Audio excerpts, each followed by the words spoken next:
Hello everyone, good evening. Good evening sir. How are you all? कैसे हो आप लोग? I am fine sir. Okay, देखिए आज हम मेंसुरेशन का सेकंड पार्ट देख रहे हैं। फर्स्ट पार्ट में हम लोगों ने बहुत सारे ज्योमेट्रिकल फिगर का एरिया निकाले थे।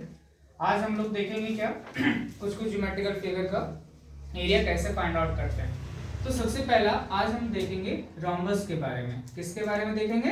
रोम्बस के बारे में। रोम्बस क्या होता है? तो रोम्बस एक ऐसा क्वाड्रिलेटरल होता है जिसमें सारे साइड उसके क्या होते हैं? इक्वल होते हैं। ये ऑलमोस्ट स्क्वायर के जैसा होता है। किसके जैसा होता है? स्क्वायर के जैसा। जिसमें स्क्वायर में होता है ना, सारे साइड इक्वल होते हैं। जस्ट लाइक दैट रोम्बस में भी सारे साइड क्या होते हैं? इक्वल होते हैं। लेकिन वहां पे क्या था, स्क्वायर के केस में हर एक एंगल 90 डिग्री होता था, बट रोम्बस के केस में ऐसा नहीं है। यहाँ पे इसका डायगोनल ऑलरेडी आपको मालूम होना चाहिए कि जो नॉन एडजेसेंट एंगल को ज्वाइन करता होगा। जैसे इसका एडजेसेंट एंगल ये हो गया और नॉन एडजेसेंट एंगल ये हो गया, तो इन दोनों को ज्वाइन किए तो ये डायगोनल हो गया इसका। अगर हम इसका ड्रॉ करें तो इसका एडजेसेंट एंगल ये हो गया और नॉन एडजेसेंट एंगल ये हो गया, तो डायगोनल हो गया आपका AC और BD। तो एरिया ऑफ रोम्बस क्या होता है? Area of rhombus is equal to 1/2 into product of its diagonal. Product का मतलब क्या होता है? Multiplication. Means D1 into D2, मतलब D1 first diagonal, D2 second diagonal. Means 1/2 D1 को कंसीडर कर लिए AC इनटू D2 को कंसीडर कर लिए BD, और इस तरह से हम एरिया ऑफ रोम्बस निकाल सकते हैं। ठीक है, नेक्स्ट हम देखेंगे कि पेरीमीटर ऑफ रोम्बस कैसे निकालेंगे भाई। Perimeter of rhombus, then perimeter of rhombus means what? Sum of all sides, means 4 into side. क्यों? क्योंकि सारे साइड तो इसके इक्वल होते हैं। अगर मान लो पेरीमीटर दिया हुआ है आपका, तो हम साइड कैसे निकालेंगे? तो side of rhombus is equal to क्या हो जाएगा? Side of rhombus is equal to perimeter by 4। Perimeter by 4। Further हम देखेंगे एक पैरेललोग्राम के बारे में। किसके बारे में देखेंगे? पैरेललोग्राम के बारे में। तो पैरेललोग्राम में क्या होता है भाई? पैरेललोग्राम में अपोजिट साइड इक्वल होते हैं और पैरेलल भी होते हैं। पैरेललोग्राम में क्या होता है? अपोजिट साइड इक्वल भी होते हैं और पैरेलल भी होते हैं। तो उस कंडीशन में हम पैरेललोग्राम के एरिया कैसे फाइंड आउट करेंगे? ये है आपका पैरेललोग्राम। पैरेललोग्राम ये भी किसके जैसा होता है? रेक्टेंगल के जैसा होता है। बस थोड़ा सा डिफरेंट क्या होता है कि पैरेललोग्राम के केस में कोई भी एंगल 90 डिग्री नहीं होता। तो ये आपका पैरेललोग्राम हो गया जिसमें अपोजिट साइड इक्वल हो गए एंड पैरेलल हो गए। यहां से एक एल्टीट्यूड ड्रॉ करेंगे इस पे। अगर AM एक एल्टीट्यूड है तो DC बेस हो गया। तो ऐसे ही इस वर्टेक्स से यहाँ पे ड्रॉ कर सकते, यहाँ से इस पे ड्रॉ कर सकते, इससे इस पे ड्रॉ कर सकते। मींस अलग अलग वर्टेक्स के लिए अलग अलग एल्टीट्यूड और अलग अलग बेस हो जाएंगे। तो यहाँ पे एरिया ऑफ रोम्बस क्या आ जाएगा? Area of rhombus is equal to base into altitude. क्या हो जाएगा? और बेस इनटू एल्टीट्यूड को ही हम लोग बोलते हैं बेस इनटू हाइट। क्या होगा? Base into height. Base into, अगर मान लीजिए एरिया दिया हुआ है, बेस निकालना है, तो क्या हो जाएगा? Area by height. क्या हो जाएगा? Area by height. अगर हाइट निकालना हो तो क्या हो जाएगा? Area by base. हो सकता है या नहीं हो सकता? अब अगर हमें पेरीमीटर निकालना हो तो पेरीमीटर ऑफ पैरेललोग्राम क्या हो जाएगा? Perimeter of parallelogram is equal to क्या हो जाएगा? अपोजिट साइड इक्वल है ना, तो 2 into L plus B। Means rectangle के जैसा जो पेरीमीटर होगा उसका वैसे ही। और इस तरह से हम लोग पेरीमीटर भी निकाल लिए इसका। फर्दर जब हम आगे बढ़ेंगे तो हम लोग देखेंगे ट्रायंगल का एरिया। किसका एरिया? ट्रायंगल का एरिया। और ट्रायंगल भी अलग अलग तरह के होते हैं, तो अलग अलग ट्रायंगल का हम एरिया कैसे निकालेंगे वो आप देखो। तो सबसे पहले हम लोग यहाँ पे देखेंगे राइट एंगल ट्रायंगल के बारे में। किसके बारे में देखेंगे? Right angle triangle. ये आपका right angle triangle. Right angle आप हमेशा ध्यान में रखना। अभी हम बताया पैरेललोग्राम के बारे में। अगर एक पैरेललोग्राम में एक डायगोनल ड्रॉ करते हैं तो वो डायगोनल क्या करता है? उस पैरेललोग्राम को 2 इक्वल हाफ में बांट देता है। मींस 2 इक्वल ट्रायंगल के एरिया में बांट देता है। तो अभी हम देखेंगे कि एरिया राइट एंगल ट्रायंगल जो होगा वो 1/2 बेस इनटू हाइट होता है। और पैरेललोग्राम के एरिया जब हम निकाले थे तो क्या निकालते? Base into height. तो उसको जब हम 2 से डिवाइड कर दिए, इसका मतलब डायगोनल को 2 इक्वल पार्ट में बांट दिए। तो यहाँ पे देखेंगे right angle triangle, right angle triangle, right angle triangle. तो area of right angle triangle क्या हो जाएगा? ABC है ना, ये परपेंडिकुलर, ये बेस और ये हाइपोटेनस हो सकता है नहीं? Yes sir. तो area of right angle triangle क्या हो जाएगा? Area of right angle triangle is equal to 1/2 base into height. कोई कंफ्यूजन? No sir. फर्दर जब हम आगे बढ़ेंगे तो एक होता है इक्विलैटरल ट्रायंगल। क्या होता है? Equilateral triangle. और इक्विलैटरल ट्रायंगल में क्या होता है? सारे साइड इक्वल होता है और सारे एंगल भी क्या होता है उसके? इक्वल। तो एरिया ऑफ इक्विलैटरल ट्रायंगल क्या हो जाएगा? एरिया ऑफ इक्विलैटरल ट्रायंगल क्या हो जाएगा? √3/4 इंटू ए स्क्वायर। मीन्स सारे साइड को अगर हम ए कंसीडर करें तब, ठीक है। ये फॉर्मूला होता है और ये फॉर्मूला आपका आ सकता है। कैसे आ सकता है? तो यहाँ पे आप परपेंडिकुलर ड्रॉ करोगे, ये पूरा ए है तो हाफ ऑफ a/2 हो जाएगा और तब यहाँ से क्या निकालोगे? इस परपेंडिकुलर का वैल्यू निकालोगे तो एरिया ऑफ ट्रायंगल निकल जाएगा आपका क्या? 1/2 बेस इनटू हाइट जब पुट करोगे तो √3/4 ए स्क्वायर आ जाएगा। तो राइट एंगल ट्रायंगल का एरिया निकाले, एरिया ऑफ इक्विलैटरल ट्रायंगल निकाले। अब क्या है, अगर दोनों के केस में पेरीमीटर निकालें तो ऑब्वियसली पेरीमीटर निकालने के लिए क्या चाहिए? सारे साइड्स चाहिए। तो राइट एंगल ट्रायंगल में तीनों साइड अगर दिए हुए हैं, अगर नहीं दिए हुए तो पाइथागोरस थ्योरम से तो निकाल सकते हैं। h² = p² plus b²। 3 side में से कोई भी 2 अगर नोन है और एक अननोन है तो हम थर्ड का वैल्यू निकाल सकते हैं। और जब तीनों साइड मिल गया हो तो आप सारे साइड को प्लस कर दो, वो पेरीमीटर निकल जाएगा। इसका भी वैसा ही, ठीक है। अब नेक्स्ट क्या होता है? एक राइट एंगल ट्रायंगल देख लिए, इक्विलैटरल ट्रायंगल देख लिए। अब क्या होता है? एक ट्रायंगल होता है स्केलिन ट्रायंगल। क्या होता है? Scalene triangle. स्केलिन ट्रायंगल में क्या होता है भाई? उसके सारे साइड डिफरेंट डिफरेंट होते हैं कि नहीं होते हैं? होते हैं ना। तो यहाँ पे ABC ये तीनों साइड ले लिए, ये तीनों क्या कर लिए? तो यहाँ पे देखेंगे हम लोग क्या? एरिया ऑफ इक्विलैटरल ट्रायंगल हो गया।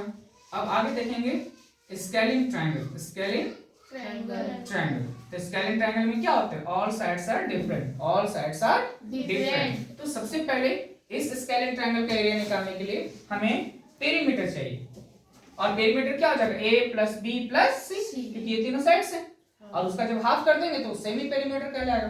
तो यहाँ पे क्या होता है? इसका एरिया जो हम निकालेंगे वो इस फॉर्मूला से निकालेंगे। Area of scalene triangle, scalene is equal to √s into s minus a, s minus b and s minus c। ये हीरोन्स फॉर्मूला कहते हैं इसको। क्या बोलते हैं? Heron's formula. वेयर s को हम लोग क्या बोलेंगे? s आपका सेमी पेरीमीटर है। Semi perimeter means a + b + c/2 means a + b + c/2 और इस तरह से a + b + c/2 s का वैल्यू मिल गया।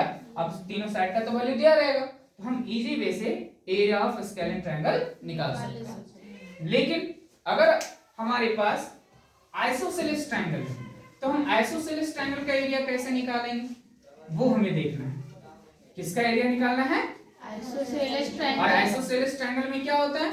आइसोसेलेस ट्रायंगल है एक ऐसा ट्रायंगल जिसमें कोई भी 2 साइड क्या होते हैं? इक्वल होते हैं। तो क्या होगा? आप देखो इधर, ये कंसीडर कर लो कि आइसोसेलेस ट्रायंगल है। ये क्या है? Isosceles triangle. A, B and C, ये आइसोसेलेस ट्रायंगल है। ये अगर A है और ये क्या हो गया? B हो गया। तीनों साइड तो है हमारे पास। हम क्या करेंगे? यहाँ से एक परपेंडिकुलर ड्रॉ करेंगे। क्या ड्रॉ करेंगे? परपेंडिकुलर। AM को क्या कर लिया? परपेंडिकुलर ड्रॉ कर लिया। अब दिमाग लगाओ, ये पूरा तो B है ना, यहाँ से यहाँ का वैल्यू कितना है? B है। तो यहाँ कितना हो जाएगा? b/2 हो सकता है कि नहीं? और ये भी कितना हो जाएगा? हो सकता है कि नहीं? नाउ ये आपका क्या है? Isosceles triangle. आइसोसेलेस ट्रायंगल तो कैसे निकालेंगे इसका एरिया? तो आप देखो एरिया ऑफ ट्रायंगल कौन सा? ABC। तो ABC is equal to formula हम वही पुट करेंगे 1/2 base into height, base into height. तो 1/2 बेस, बेस पूरा कितना हो गया? B। बेस कितना हो गया? B। और ये आपका हाइट है ना AM, ये क्या हो गया? आप यहाँ पे देखो AM का वैल्यू कैसे निकालेंगे? तो AM आपका परपेंडिकुलर नजर आ रहा है ना और ये हाइपोटेनस हो गया, ये ऐसा। तो AM is equal to root under AB square minus क्या BM square, AB square minus BM square. अब आप यहाँ पे निकालो, उसका वैल्यू क्या आएगा, आप यहाँ पे इसका वैल्यू निकालोगे तो क्या आएगा, AM is equal to root under AB square means A square minus BM square means B/2 whole square. हो सकता है कि नहीं। अब क्या हो जाएगा, A square minus B square by 4, इसके नीचे कुछ नहीं तो 1, तो ये 1 ये 4 आया तो 4A square minus B square. अब AM का वैल्यू इतना आ गया, तो ये रूट दोनों पे है ना, तो यहाँ पे क्या करेंगे, root under 4A square minus B square by कितना 2, क्योंकि 4 का स्क्वायर 2 हो गया। अब यहाँ पे आप दिमाग लगाओ, 1/2 बेस कितना था पूरा B इंटू हाइट कितना निकला, root under 4A square minus B square by कितना 2, तो यहाँ से फॉर्मूला क्या मिल गया, B/4 root under 4A square minus B square. और इस तरह से एरिया ऑफ आइसोसेलेस ट्रायंगल मिल गया। मिला या नहीं, समझ में आया, कोई कंफ्यूजन है। तो एरिया ऑफ आइसोसेलेस ट्रायंगल को निकाले तो क्या आ गया हमारा, B/4 root under 4A square minus B square. अब यहाँ पे आप ध्यान रखना, यहाँ पे वेयर A आपका क्या है, इक्वल साइड्स, A आपका क्या है, दो साइड तो इक्वल होता है ना, उसमें से एक वैल्यू क्या आ गया, A आ गया, और B आपका क्या हो गया, बेस, जिसको हम लोग बोल सकते हैं थर्ड साइड। क्या हो गया भाई, थर्ड साइड। और इस तरह से हम लोग एरिया ऑफ आइसोसेलेस ट्रायंगल का भी वैल्यू निकाल सकते हैं। यहाँ तक कोई कंफ्यूजन। तो हम लोगों ने देखा area of rhombus, area of parallelogram, area of right angle triangle, area of equilateral triangle, area of scalene triangle, area of isosceles triangle, almost सारे ट्रायंगल के एरिया हम लोगों ने निकाला। फर्दर जब हम आगे बढ़ेंगे तो हम लोग देखेंगे क्या, किसके बारे में देखेंगे, सर्कल के बारे में देखेंगे। किसके बारे में देखेंगे, सर्कल के बारे में। और सर्कल के बारे में तो ऑलरेडी मालूम ही है आप लोगों को, सर्कल क्या है भाई। तो अगर एक फिक्स पॉइंट लेते हैं और उसके चारों तरफ सेम डिस्टेंस पे बहुत सारे पॉइंट्स लेते हैं और उसको जब हम ज्वाइन करते हैं तो वो आपका क्या कहलाता है, सर्कल कहलाता है। क्या कहलाता है, ये आपका सर्कल हो, ये आपका क्या होगा, सर्कल। ये आपका सेंटर है और ये यहाँ से यहाँ रेडियस, ये आपका क्या कहलाया, सर्कमफेरेंस। क्या बोलेंगे, सर्कमफेरेंस। सर्कमफेरेंस। और ये आपका रेडियस, ये आपका सेंटर। अगर यहाँ से यहाँ ज्वाइन करें एक ऐसा लाइन सेगमेंट जो सेंटर से क्रॉस कर रहा हो और सर्कमफेरेंस को दोनों ओर से टच कर रहा हो, तो वो आपका क्या कहलाएगा, डायमीटर। क्या कहलाएगा, डायमीटर। तो ये डायमीटर जो है लॉन्गेस्ट कॉर्ड कहलाता है। क्या कहलाता है, तो सर्कल का हम यहाँ पे ड्रॉ करेंगे, आप लोग नोट डाउन कर सकते हो सर्कल। तो एरिया ऑफ सर्कल क्या होगा भाई, एरिया ऑफ सर्कल फॉर्मूला होता है पाई आर स्क्वायर। क्या होता है, पाई आर स्क्वायर। और पाई का वैल्यू तो मालूम है 22/7। उसके बाद हम सर्कमफेरेंस अगर निकालना चाहें, क्या निकालना चाहें, तो सर्कमफेरेंस ऑफ सर्कल क्या हो जाएगा, 2 pi are. Circumference of circle क्या हो जाएगा, 2 पाई। और डायमीटर जो होता है वो रेडियस का जस्ट डबल होता है, तो इसको डायरेक्टली हम पाई इंटू डी भी कर सकते हैं।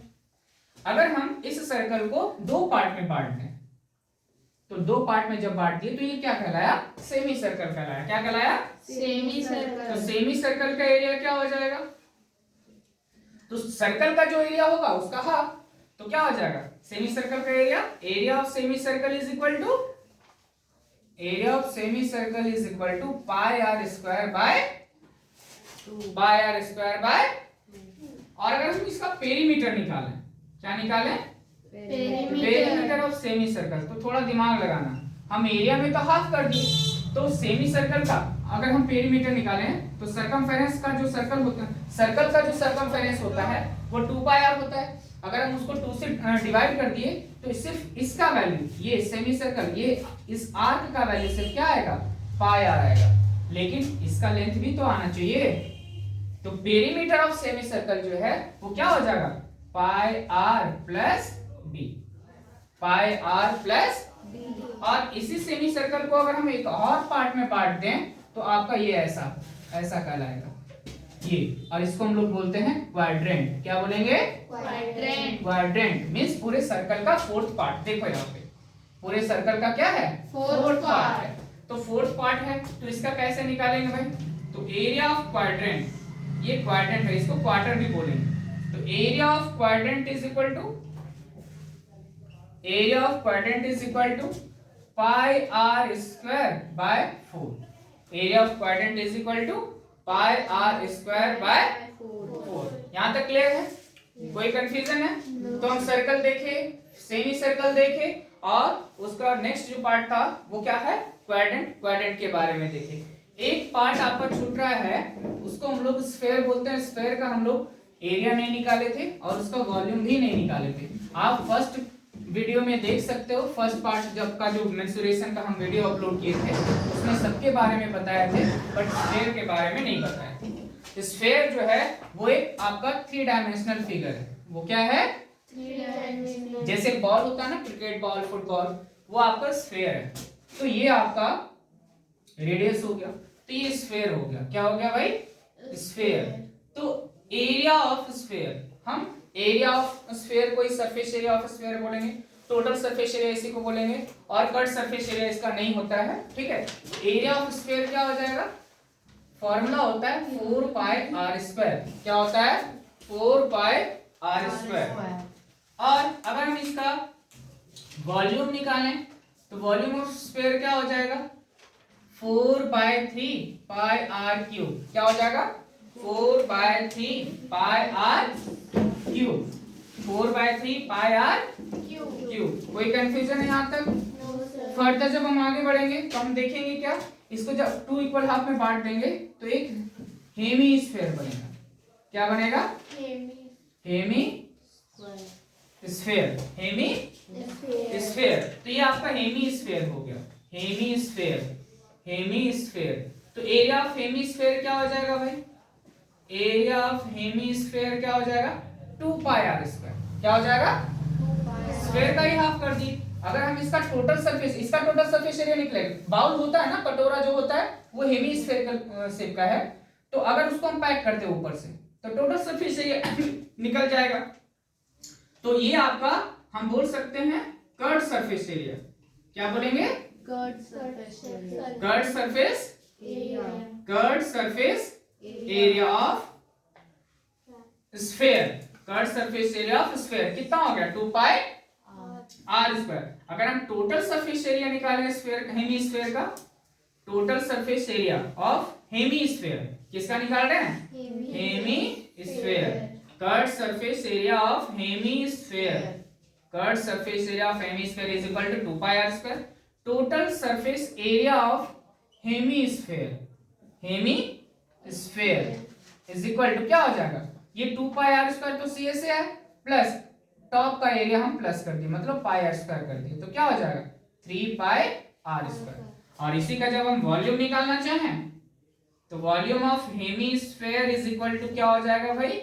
तो जो स्फेयर का वॉल्यूम था 4/3 पाई आर क्यूब, इसका हाफ हो जाएगा 2/3 पाई आर क्यूब।